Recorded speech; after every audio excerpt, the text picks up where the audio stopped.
So thank you for joining us today for Money Talks, Personal Finance and Investing for Beginners. My name is Monique, and I host a personal finance YouTube channel called Finance Pillow Talk with my fiance, Laura. She's in the group under the name Happy.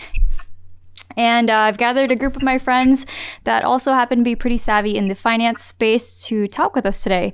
If you're interested in listening to our previous discussion, last time we talked about cryptocurrency, it is already up on our YouTube channel. And this week we are going to be discussing negotiating your salary. So we are, like I said, we're planning on putting this discussion on YouTube later so that people that missed it can listen in. So please let us know if you consent to having yourself recorded. If you don't want to be recorded, that's fine. Just let us know and we'll cut that out of the recording. But before we dive in, I usually like to go around and just let everyone introduce themselves real quick. So I'll go ahead and start with Laura. Hey everyone, I am Laura. I'm a manager at Ernst & Young. I work in mergers and acquisitions. What else about me? I went to University of Texas at Dallas. I got my master's in accounting, and I am a CPA. And I love taxes, and I love Monique. Okay. All right, thanks, Laura. And Ben, would you like to introduce yourself? Laura, this is the first time you didn't mention SPACs. Oh, dang it. Okay, go back. Sorry. No, hey, this is Ben Abeto. I am currently the Chief Revenue Officer for a private equity-backed company that operates a toll road here in Austin. And prior to that, I was a management consultant both at Dell and Bain & Company. I've done internships in investment banking and venture capital. I went to business school at MIT, and I'm a former U.S. Navy submarine officer. Thank you very much, Ben. And last but definitely not least, Chantal, would you like to introduce yourself? Hi, everyone. My name is Chantal Solidaris. I'm a project manager at Technip FMC. I support the Shell portfolio. I've actually been with my company for 13 years. I have an engineering degree from UT Austin, where I met my fellow panelists. I am the co-founder of the social media coined acronym TFTI, which stands for Thanks for the Invite. We were the first social media interactive photo experience in Houston, and we've traveled to Dallas, and we're now based in Atlanta and looking to expand. I have two boys that are both 10 and 7, and I'm just super excited to be a speaker on Clubhouse. I love money, and I'm looking to take steps to reach FIRE, which is financial independence, retire early. Perfect. Thanks so much. And before I go too far, Laura, Chantal, and Ben, is it okay if we post this up later? Yes, ma'am. Of course. Laura? Hey, sorry, Rose was playing with her squeaky toy. Okay, so... I said, can we post this up later? Oh, yes. I'm sorry. Sorry, guys. Rose. Sorry, Rose is our dog. All right, and my name is Monique, and I'm actually a pharmacist, and I work in the hospital setting, and I really just love personal finance and investing. I started learning about it after I graduated from pharmacy school, and, it's just something that we're really not taught much in school at all, and I think it's really important, so that's why Laura and I started our YouTube channel. But yeah, so, and of course I give my own consent. So today's topic is negotiating your salary. So whether you're starting a new job or whether you're looking to get a promotion at your current job, everyone knows that negotiating your salary is important, right? Well, actually, maybe not. A survey by Salary.com found that only 37% of people always negotiate their salary, 18% of people never negotiate their salary, and 44% of people stated that they never even brought up the subject of a raise during their performance reviews. And if we break this down and look at the difference in salary negotiation between men and women, a study found that only 7% of women negotiate their first salary compared to 57% of men. So let's say that you don't negotiate your salary and you make a little bit less than your coworkers. So what's the big deal, right? Well, over the life of your career, a small difference in salary actually adds up to a really big difference. So Stanford negotiation professor Margaret Neal gives this example. So she said, if you get a $100,000 salary and your coworker negotiates up to a $107,000 salary, assuming that you both receive the same raises and promotions from then on, After 35 years, you will have to work 8 years longer to be as wealthy as your coworker. So that $7,000 cost you an extra 8 years of freedom from work. So there may be several reasons why people don't negotiate their salary, but one of the biggest reasons is fear. So today we're going to offer some tips and discuss our personal experiences with negotiating so that you can be more confident going into your next salary negotiation.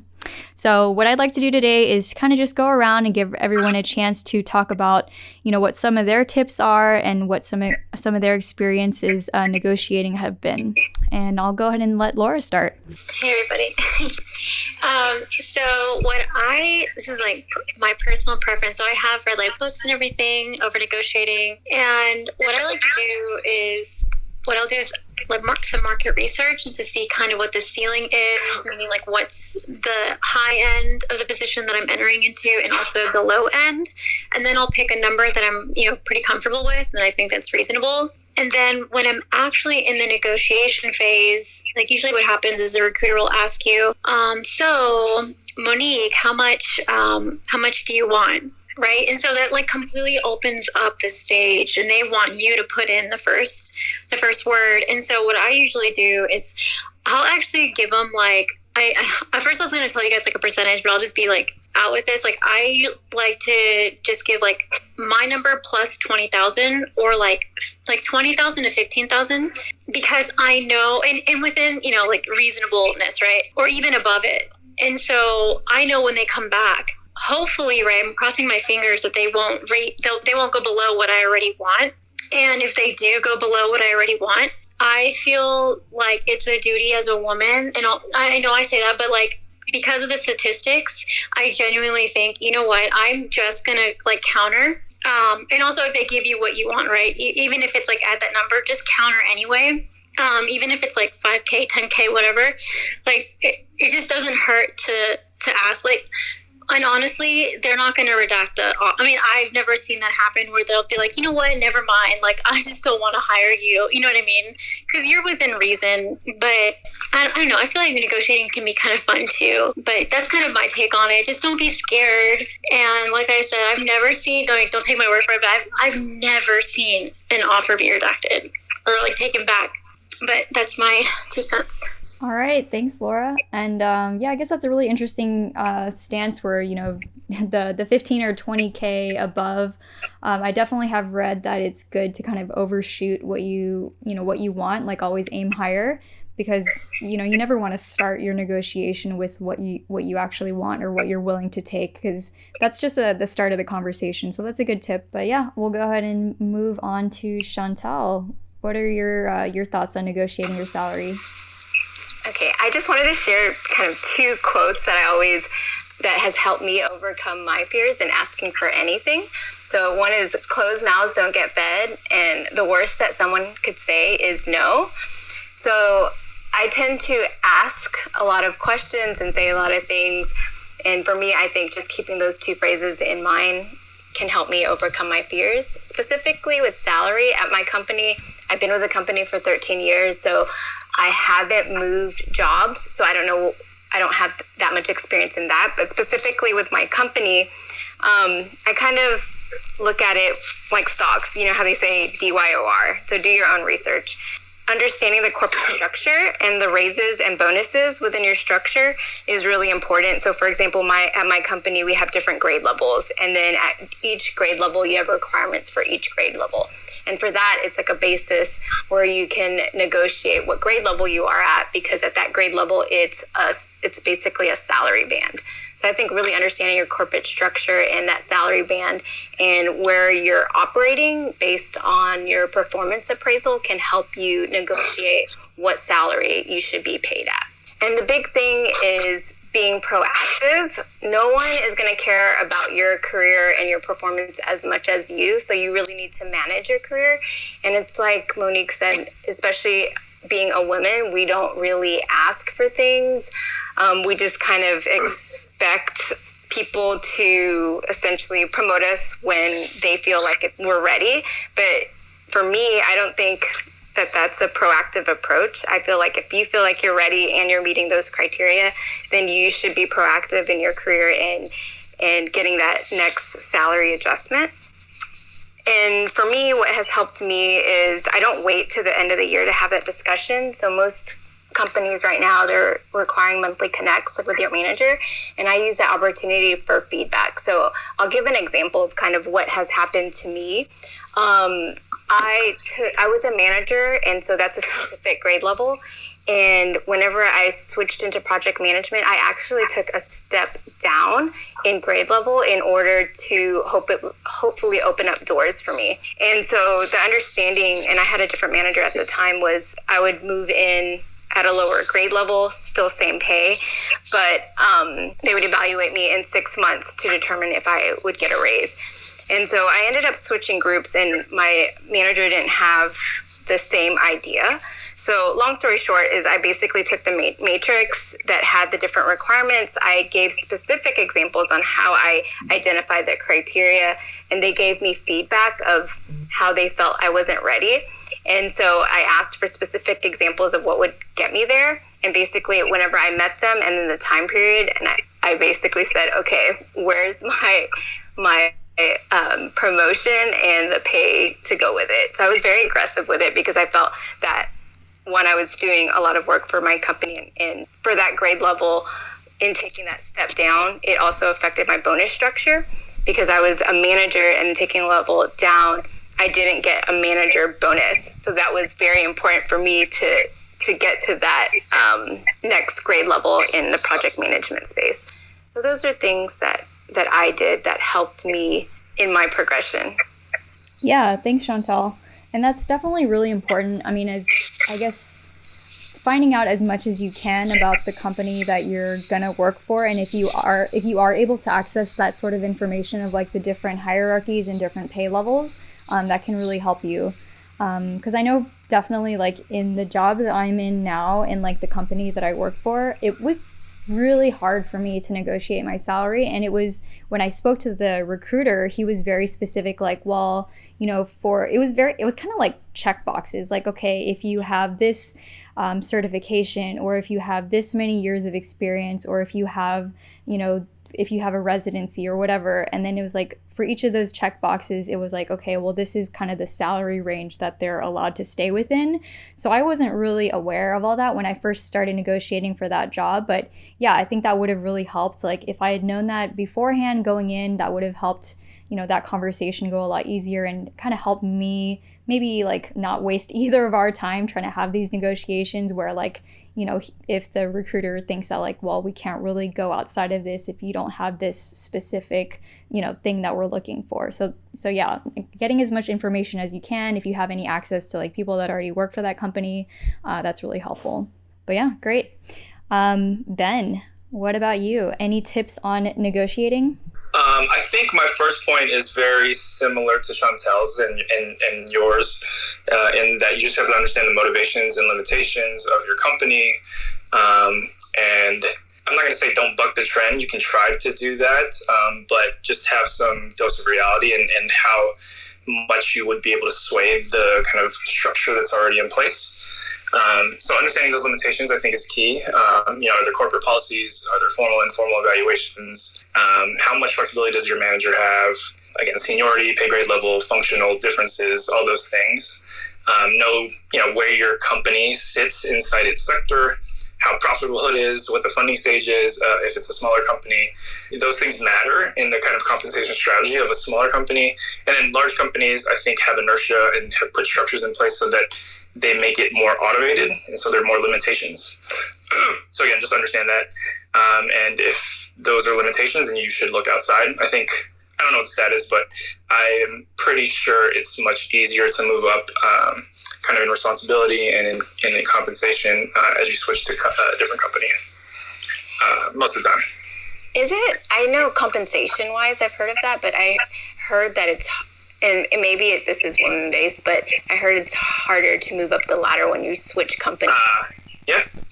No, you're right, Chantal. So maybe at a large kind of corporate, again, behemoths, they've got promotion processes that make it tougher for outside at different levels. So you're right, but at maybe smaller and medium companies, it's probably easier. So just for example, I was working at Dell and I was a managing consultant and got kind of headhunted and took it's technically a C-level job, but it's 35 employees versus 150,000 employees.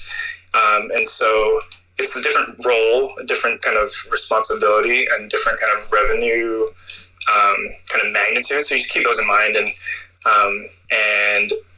let those kind of guide the total compensation that you have in your head.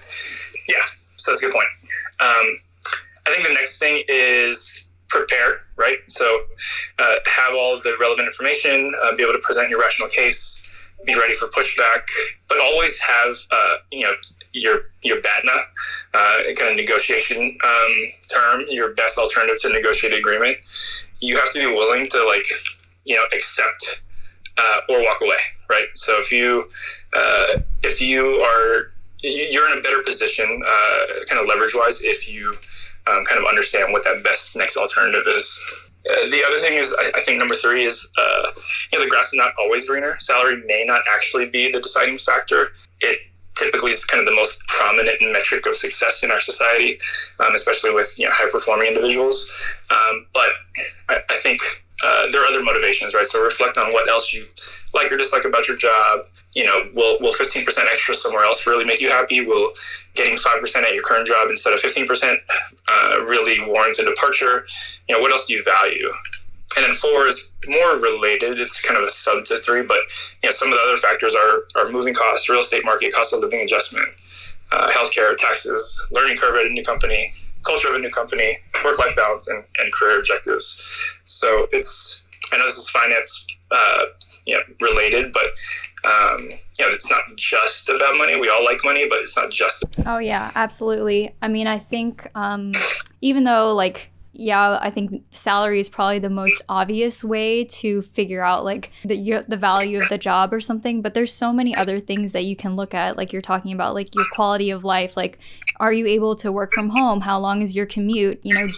How flexible is your schedule? All those sorts of things really do make a difference. And it's not it may not be reflected in your salary, but those things can add so much value to your life.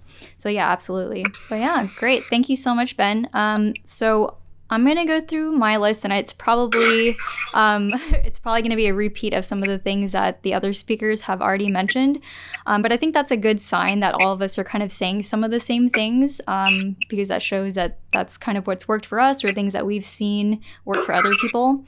So number 1 on my list was just do your research. And like I said, I think everyone else in the group has already mentioned that. It's so important. If you walk in there blind, you're going to have no idea how to negotiate. If you just go in and you have no idea what other people in that industry are making, what people at that company are making, what to expect. You wouldn't know if you're being lowballed or highballed or whatever.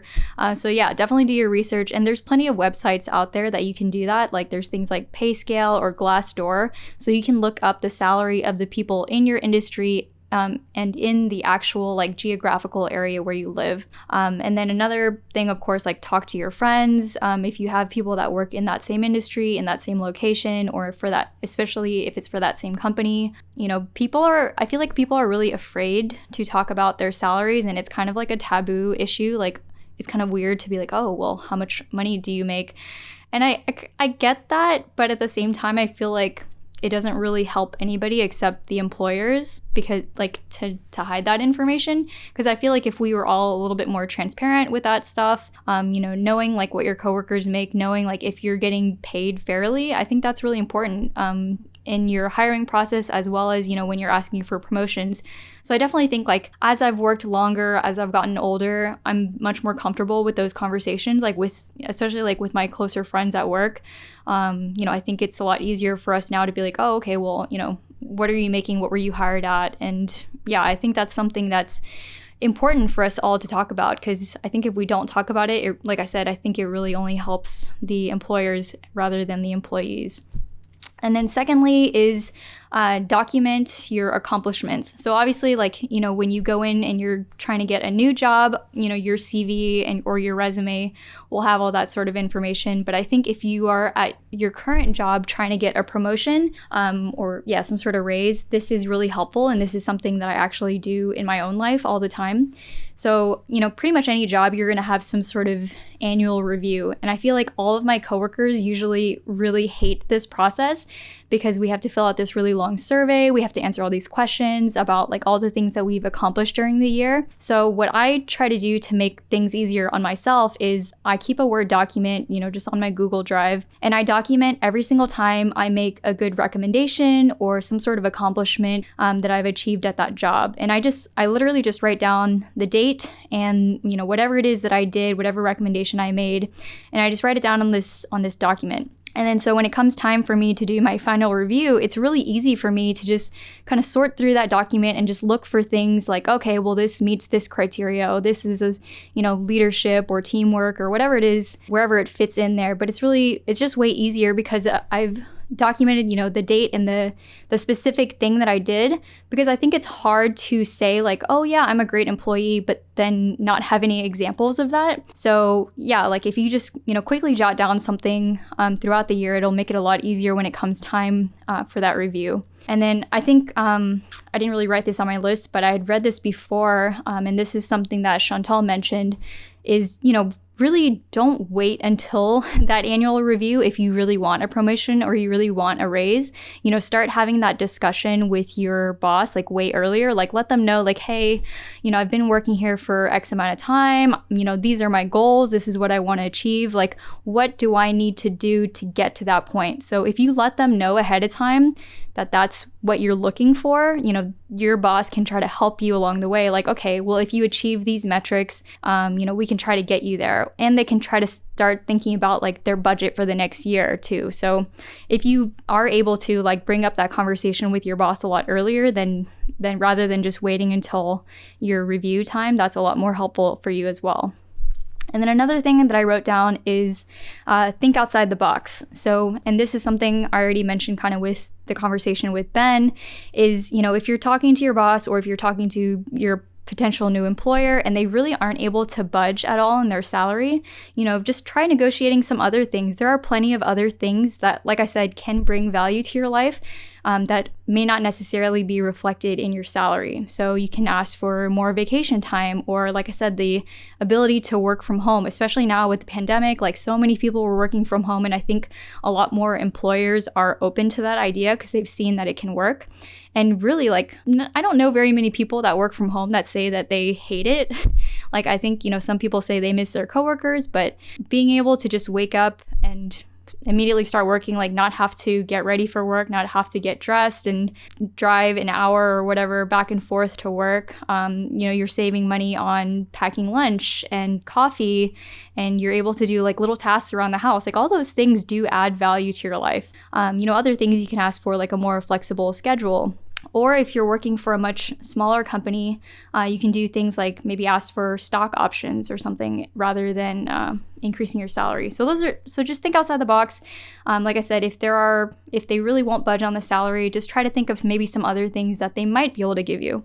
And then the last thing I wrote on my list was practice. So, you know, just like anything else, the more you do something, the more comfortable you're going to feel doing it. So just try to take every opportunity that you can to practice negotiating. And then you'll just start getting better at it, and you'll start learning like what works, what doesn't work. So, for example, there was a time when I was renting a house from just an individual owner.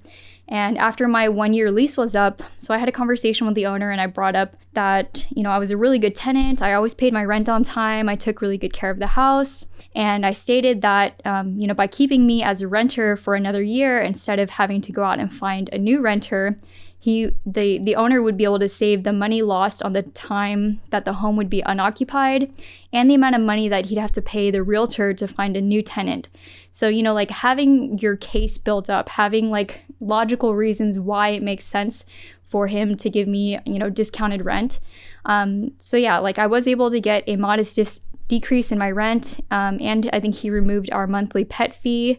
So I mean, it's like little things like that, and just like I said, coming up with a case, knowing like what are his expenses, what are the things that he would have to pay for as the owner of that home to find a new tenant. All that stuff is information that you can use to your advantage.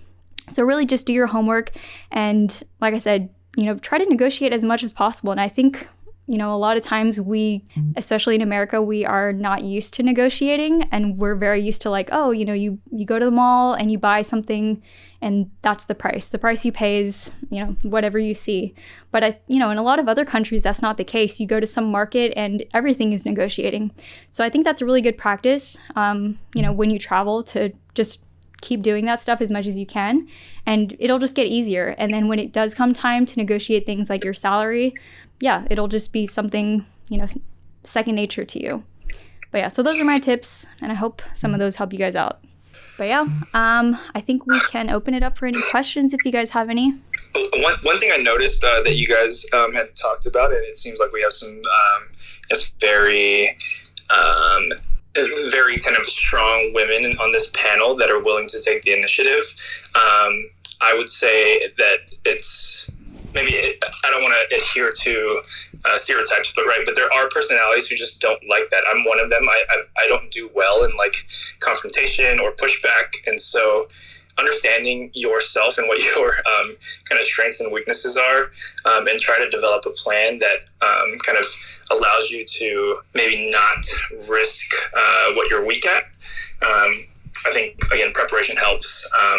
Maybe it's, you have to write everything down and make it kind of a technical paper that states your case instead of just a conversation.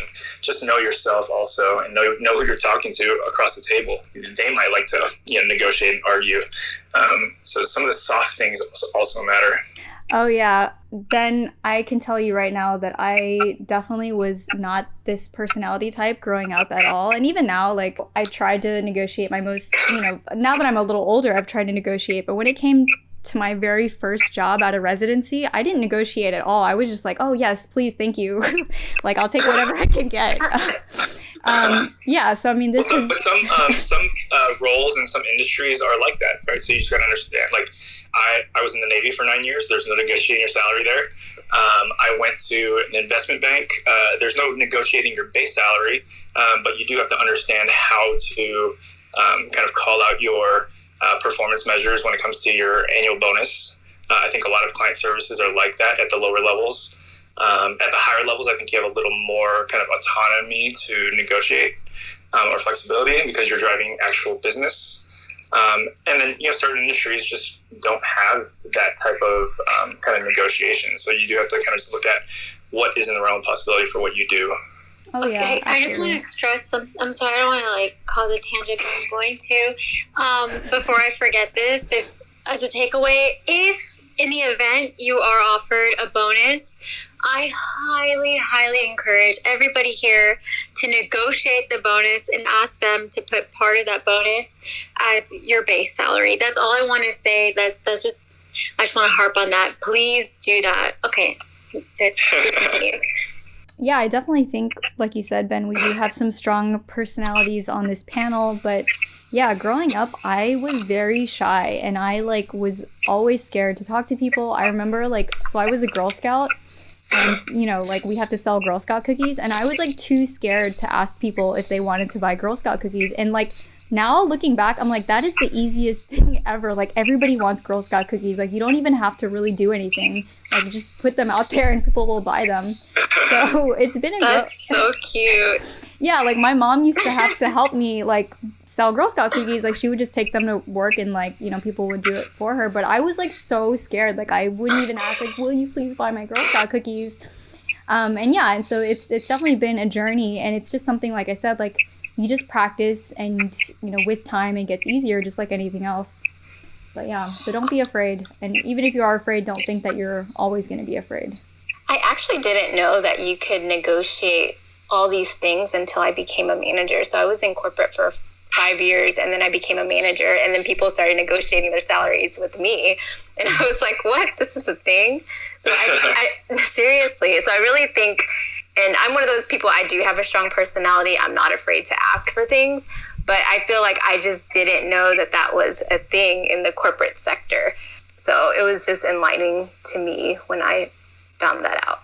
I have a question if anyone has experience with this. So I know, like when you're, Ben, I know you moved companies quite a bit, but let's say if you move companies and they're offering you a salary package, of course, you're going to negotiate and make sure that everything that you're currently leaving at your current company that you're taking to your next company, so like bonus structure, PTO, things like that, you can negotiate in.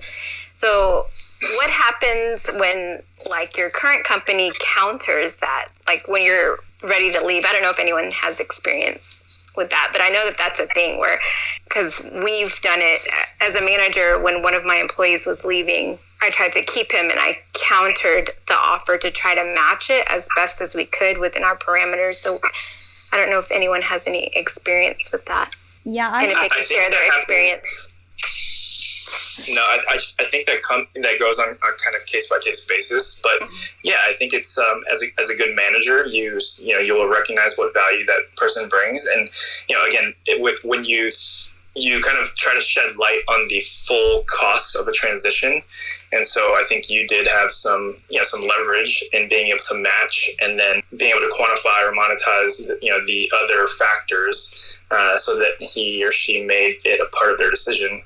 What was their motivation, right? Was their motivation to present you with an offer in order to get a counteroffer, or were they really just looking for a way to get out?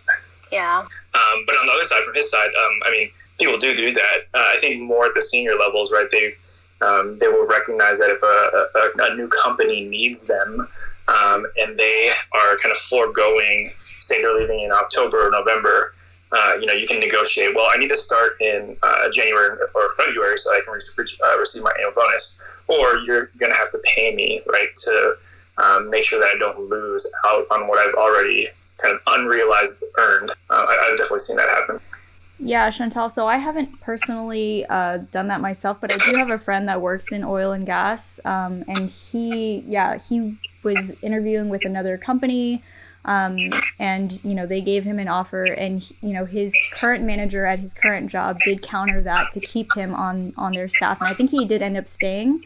So that's definitely something that can happen. And I think if you are a really good employee and you like the company that you work for, I think that's definitely a discussion worth having. If you would consider staying for the company that you're at, but like just for whatever reason, if it really is just a salary issue, to have that conversation with your manager. But yeah, and I actually just looked up, because I've looked this up before, the cost of employee turnover. So this website, Gallup.com, says the cost of replacing an individual employee can range from 1/2 to 2 times the employee's annual salary. So, I really do think it's important for good managers to work hard to keep their staff. Like, if you have someone that's doing a great job, I think you should do your best to try to keep them, because if you're having a ton of turnover in your department, it costs a lot of money.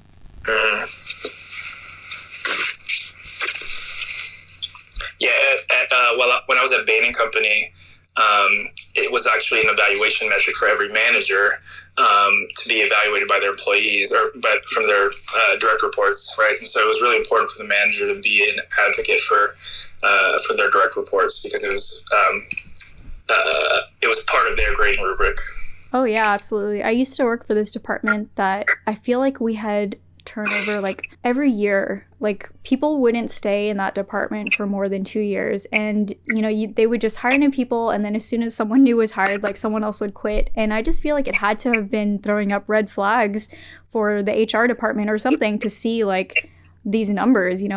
Why do you have so much turnover in your department? If 1 or 2 people leave, it could just be a fluke or whatever the case is, but when you start seeing it over and over and over again, I definitely think that's a bad sign that maybe you have a really bad manager or something. But yeah, any other negotiation stories? Do you guys have any successes or even losses, things that you've tried to negotiate in your salary that didn't really work out? I'm going to bring up Carlos. Hey, Carlos, do you have a question or a comment? Hey, I just wanted to share something. Since you said if anybody has any success stories, well, this was back in like 2018 when I was switching jobs. I'm switching public accounting firms, and I ended up interviewing for at this one accounting firm. And I ended up hearing back from them within like 3 hours after my interview.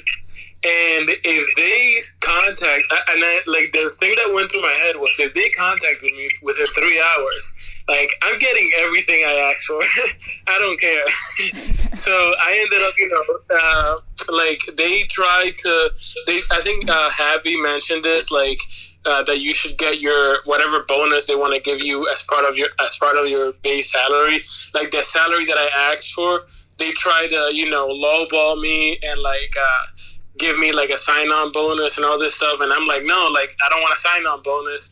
I just want just give it to me as my base salary. Like I don't really care about a sign-on bonus. So that's one of the things I ended up negotiating, and I ended up getting the full salary that I wanted, and just no sign-on bonus. But at the end of the day, that was a lot more beneficial to me. Yes, I love that you're at an accounting firm because I'm at an accounting firm too, and I just want to say that sign-on bonus, that is more, think of that like a liability. It's contingent that you stay with the firm. And let me tell you guys, when you're in accounting, the turnover rate is extra high. So that's why I really emphasize, please ask them to make that just your base. This is not legal advice, but I've actually had 2 signing bonuses where I did not stay for the required period. And for a large company, it costs a lot for them to recoup that. It's not worth it. You can keep it. Oh really? Again, so it doesn't matter. That's good to know. in my sample size of n equals 2. Yeah, thank you, Carlos. And is it okay if we post up your comment later? Definitely, absolutely. Yeah, thank you so much. Ben, how long did you stay with the company until you switched jobs? Was it 1 month or was it 9 months? I was with Dell for 6 months, so halfway. Yeah. Okay.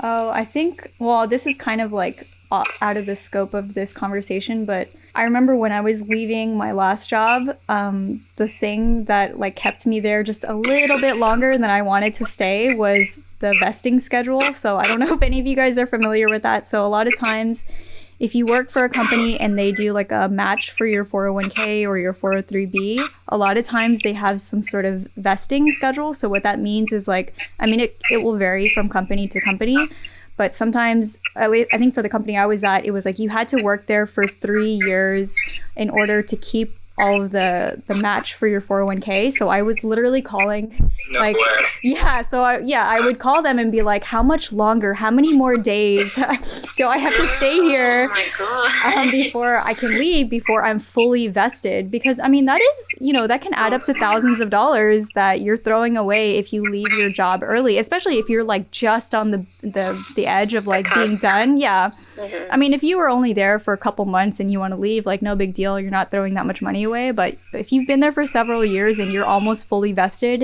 and if it's an all or none sort of thing, then yeah, it's definitely worth for me, it was worth sticking it out just a little bit longer.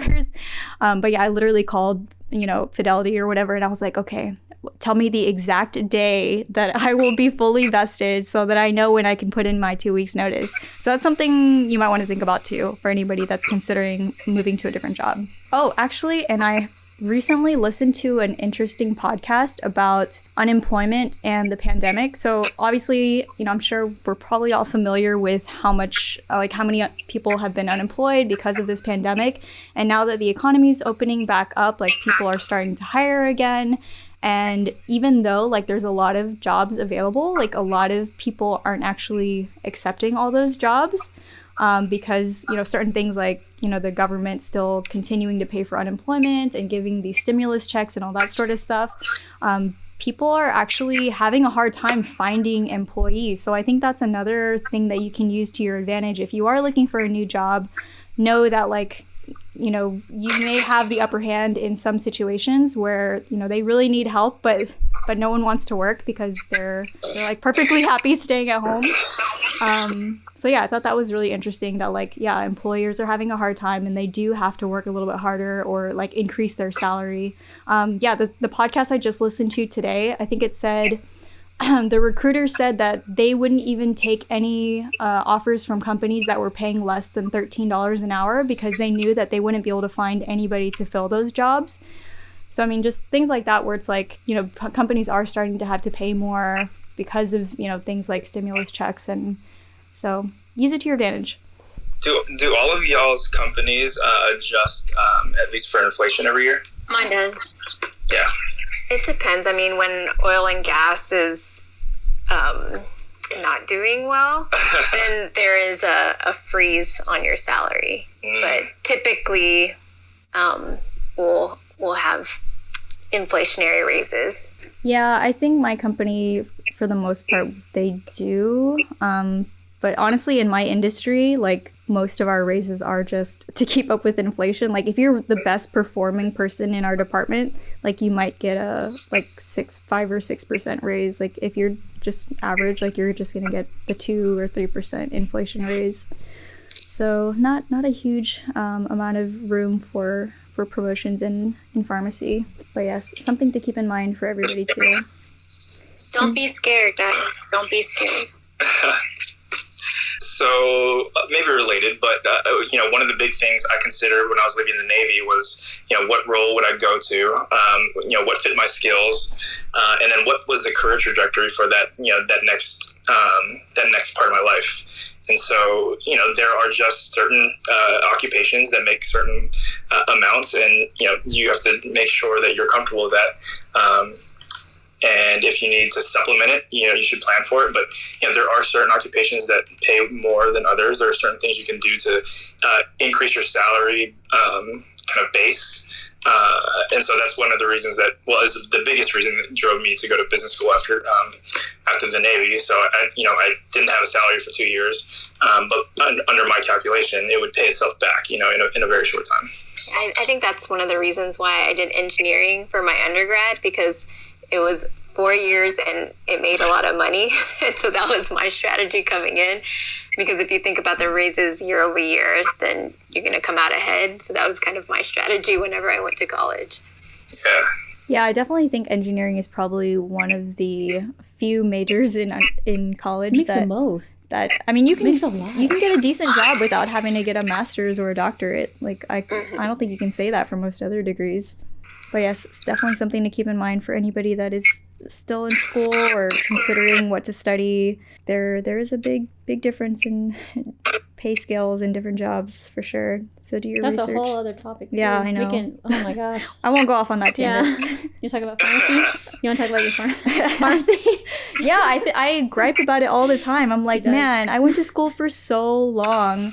And yeah, like, so for pharmacists, when we come out of pharmacy school, we make 6 figures and everyone thinks like, oh yeah, you make so much money, but that's it. Like you're done after that. Like you're capped out. Like you may, like I said, you'll get your inflation raises every year, but unless you become a manager or a director, you know, there's not too much room to grow. And I feel like it's very different than a lot of other industries that like have a much higher ceiling. So yeah, pharmacists, like we start out making a lot of money, but then you're kind of done after that. And then you have all these student loans to pay. So yeah, Can you just own your own pharmacy? As I've been telling No. So of course, yes, you can. sorry. You can definitely open your own pharmacy, but from at least in my experience, from what I've seen, it's very difficult because think about it, like there's a CVS and a Walgreens on every single corner, right? So that's your competition. And how difficult is it going to be to get customers to choose you over a CVS where like they can literally go anywhere in the nation, anywhere they move, and then take those prescriptions with them. So I feel like the only pharmacies that do well that are like a small owner or whatever is if you do compounding. So like if you make products that they just don't have at CVS, like if you specific topicals or capsules or like hormone things like that, or maybe like possibly vet products. But yeah, unless you're actually physically making the drug that they cannot make, like that's not already made, that's probably the only area I can think of that you really have an advantage. I would be definitely making some compounds. Yeah. And anything with healthcare, there's always like so many insurance issues and liability. Like people that work in outpatient pharmacies are really worried about like getting robbed because they have all these narcotic substances. It can be pretty dangerous. So scary stuff. But yeah, that was another tangent. What other negotiating stories are there? Okay, one last thing. I want to say, I want you guys to practice negotiating every single day. And, my mom always encourages me to negotiate. Even if it's at Walmart or something, that's what my mom says. So, how do you negotiate at Walmart? My mom said that everything's negotiable. So, one time, I went to, she's a Latina woman, I went to New Orleans one time, and I was asking for a shirt, and I said, "Do you guys have student discount?" I didn't have my student ID. I don't even think I was a student at the time. They said yes, and I had like or $10 or $5 off. I mean, that's $5. I can invest that money. You know what I'm saying? Like, I will say, dating Laura has given me the ability to have no shame. Yes. Yeah, I'm very honestly like. Why is it embarrassing to save money? I used to. I've been very like one time we were on a trip. We were in Denver and we went to a museum. Yes. And Laura always asks, she's like, "Do you guys have a student discount?" And I was like, "Oh my God, Laura." But they did. They did have a student discount. And she was like, "Oh, do you guys have your student ID?" And of course, like we were in our camping gear, like, workout clothes. I didn't have any of my stuff with me. And I was like, "Oh man, I didn't bring my student ID." And the girl literally was just like, "Oh, okay, well, what's your major?" And that was the test. That was her test to see if we were students. Like, what was your major? Monique almost answered. Yeah, I think I almost. That's hilarious. I got almost freaked out on the spot and said something else. Yeah, I don't do well under pressure. But yeah, and I can't remember how much it saved us. But yeah, like just ask. Like Chantal said, you never know unless you ask. Exactly. So I'm always impressed at how many places have discounts or for things you wouldn't think of. I literally still carry my student my ID card with me from 2008. That old ass picture. I still have it. Yeah. Those that $5 off or whatever. You can invest. Yeah, yes, Laura, you can invest it. Every little bit helps. If you're gonna get the same product for a little bit less, why not, I guess. But yeah, it is good practice for negotiating. Yeah. Hey, have you guys actually, going back to the kind of opening, Monique, have you guys actually experienced any of this kind of gender discrimination in pay? I wouldn't say in my industry because honestly, I would say pharmacy is a lot more women than men. I don't see it quite as much in healthcare, but I can tell you, I remember listening to a podcast a couple years ago, and they talked about, they did this study where if you were negotiating and if you read the exact same script, but your name like was like a female name versus a male name, like I guess if it was, through email or something through like that men actually were much more successful in those negotiations just because the person that they were negotiating with thought that was a man that they were talking to. Even if like everything that they said was exactly the same, just because they were negotiating with a man, that they had better, like that person had better results. And I thought that was really interesting. And then they talked about like the psychology of it. And I mean, yeah, they talked about how with women, it's seen as like women are supposed to be sweet and nice and and caring.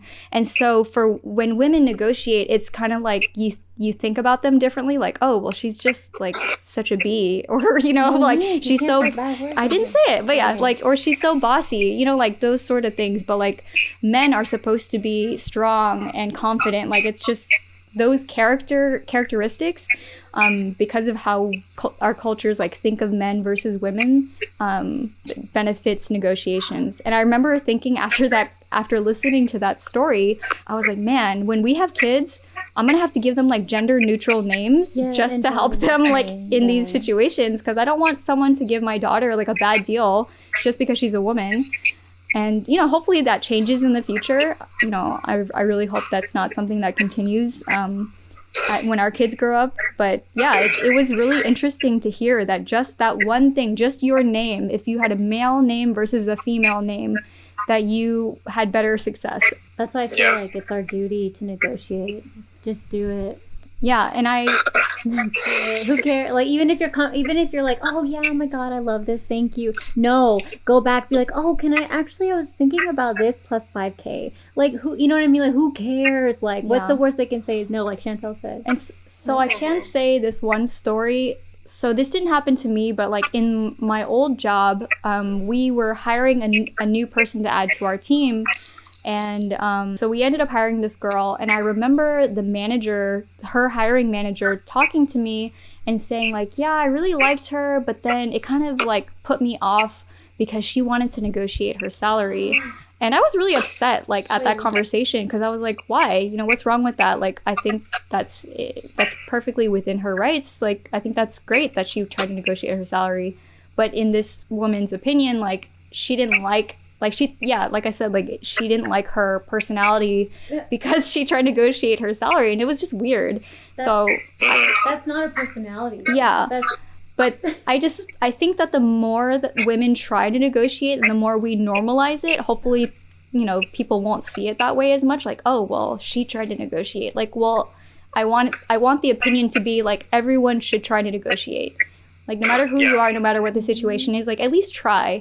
Like, yeah, you might not get what you want, but if you don't even ask, like, the answer is definitely no. Yeah.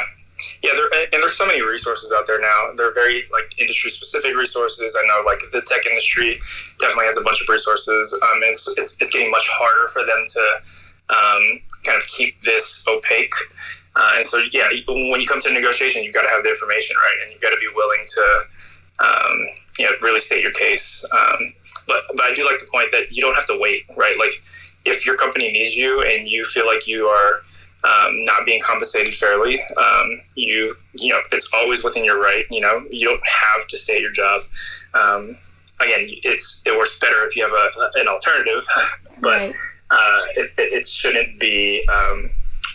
These companies, most of these companies, are not going to be loyal, right, to you. Yes. You're there to help them run their business, and they should value you for the value that you bring. Yeah, absolutely. And I do think that's another thing that's changed, like with our generations. Like I think in previous generations, people would stay at their companies for 20, 30 years at the same company, and you have that loyalty. But I think nowadays, like it's very common for people to move jobs every 3 or 4 years, or maybe even less. Because like honestly, your company most of the time is not going to be loyal to you. Like they're looking at their bottom line, and they have to do what they have to do to make sure that the business makes money. So you really do have to look out for yourself. I mean, I don't mean to say that in like a selfish way or anything, but yeah, you really have to. That's so true, because when you think about it, I mean, when there are certain people that feel like they're so essential to their job and that their job would never survive without them. But in the end, if they leave, they will be replaced in a couple of weeks. Yes. So yeah, like there's just like, I don't know. That's why I've never felt loyal to a specific job. I've been out of school for about 5 years now. And I switched jobs twice, so I've had 3 different jobs. And I just feel like after the second that I feel like this job is not valuing me or not helping me reach my goals, then I'm finding another job. And I know that I'm in accounting, which is a very popular, every business needs an accountant. And I know that I'm not going to struggle to find a job. So definitely never been the type to feel like a crazy loyalty to a specific company. Yeah, absolutely. And I feel like as much as I do think I have good managers and I like the company that I work for, I have seen instances where, I got really sick and I was on medical leave, and I've had a coworker that was also very sick. She, was out for several months. And I think in moments like that, like you really do see how much your company cares about you. Not that they don't care about us as people, but I think you'll see that like I said, they have to look out for their bottom line. They have to make sure that they're hitting their numbers. And at the end of the day, like if you don't look out for yourself, then no one's really going to. Have a side hustle. Yes, build other income for sure. I think that's another just good lesson for everybody. And subscribe to our YouTube channel. Finance Oh, perfect timing, Laura. So I think we went off on a few different tangents, but hopefully you guys, oops, what is this message? Korean Here's face a mask. reminder. Do Korean face Sorry masks. guys, we have to do our face mask. You know, we're getting older. You really have to, skincare is essential, everybody. Put on your sunblock, put on the night cream, the under eye Here's a cream. reminder. Sorry guys. Do Korean face masks. Ah, yes, a glimpse into our lives. We're real people, you know. But yeah, I really, like I said, I think you should just try to normalize it as much as possible, man or woman. You know, don't be afraid to negotiate. Don't be afraid to ask for what you want. And really, I mean, obviously don't be like crazy and asking for, you know, things that are ridiculous, but you should know what your value is, know what you bring to your company, know what others are getting. Yeah, and I think if you keep it centered like that, like, well, I did these things and this is how much money I saved you guys or how much money I brought in for the company, I think things like that will really help your case. So yeah, any other closing thoughts, Ben, Chantal, Carlos, Laura? Nope. All right, Closed mouths don't get fed. that's absolutely right, everybody. Okay, well, it's 10:01. We usually close out these rooms after about an hour. But thank you so much for all the panel speakers. Thanks for all the guests. Thank you, Carlos, for coming up and making some comments. And we will be posting this up on YouTube later. Like Laura said, Finance Pillow Talk. Check us out. Everybody have a good night. Good night, everyone. Do your face mask. Yes, guys. Do your face mask. Yeah, bye. Bye.